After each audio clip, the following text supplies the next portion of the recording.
This is Samina Parveen, and this video series is based on Darius's video series, which was about creating more content which makes you grounded and true to yourself actually.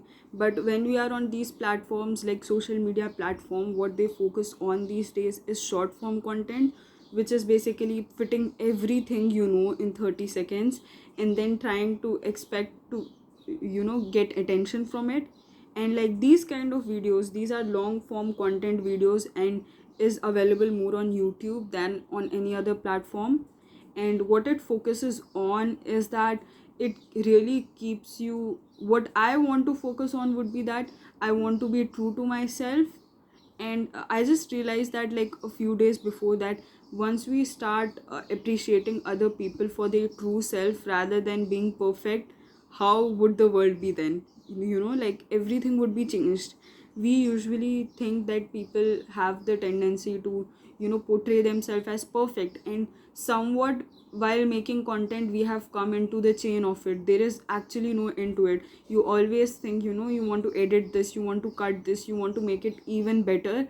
But with such authentic content, the thing is that you really want to focus on what you're doing rather than whom you're doing it for, meaning the platform you want to put it on or the result or the outcome. And that kind of thing crushes the creative process. You just think for the outcome without even thinking about what you're gonna work on. So I want to commit for a less time than Darius did.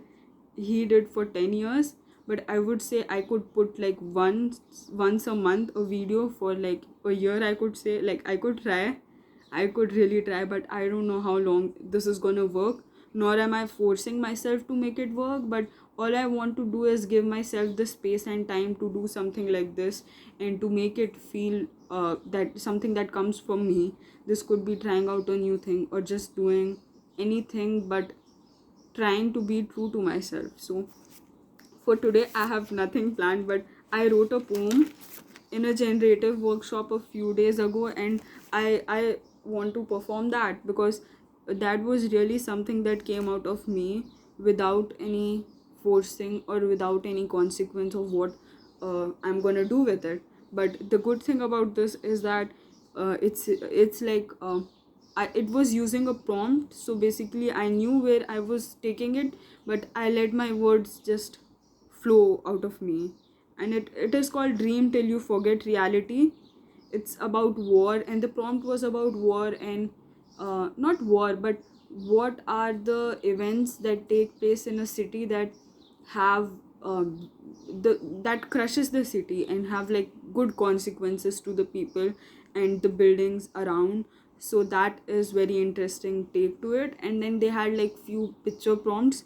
It was a workshop. If you want, I could link that below if you all are interested. Like this is not a you know this is not a video meant to be like promotional or any sort of thing. So the poem goes this way: beautiful cities crushed in the rumbles of victory, my faith likewise.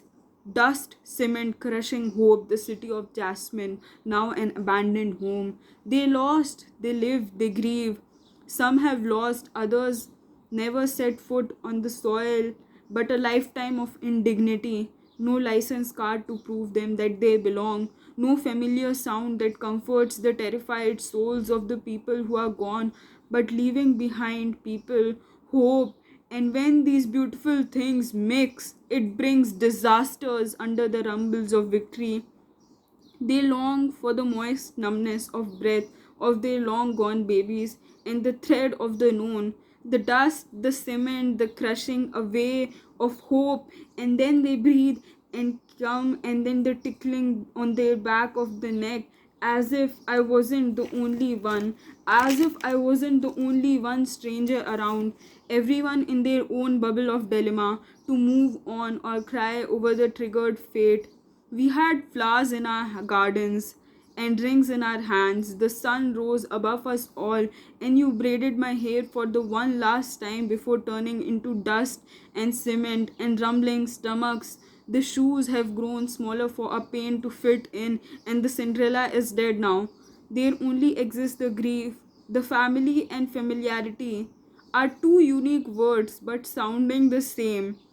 A soul crushing pain. Familiarity is the known, the jasmine, the soil, the family is the familiarity and the comfort given, safeness, trust, faith. Today I washed down faith with stale bread and guilt tea. I still had to see family and familiarity leave. What is victory when all you're left with is dust and dirt and dried leaves in the family photo albums you hid and escaped the guilt that you lived and reaped? Baba Hanush and coffee from the corner shop all have been familiar to me. I live in the past tense to undo my scars. We lost, we live, we grieve. All what is remaining is reality. Thank you so much. I hope you enjoyed it, and I am very excited to bring this to you. I know this is not as long as you would expect a long form content to be, but this is all I can do right now with the time I have available, and I hope you enjoyed it. And if you have some recommendations of what I should do next, just a new thing, just coming from me to you without any editing. So, bye.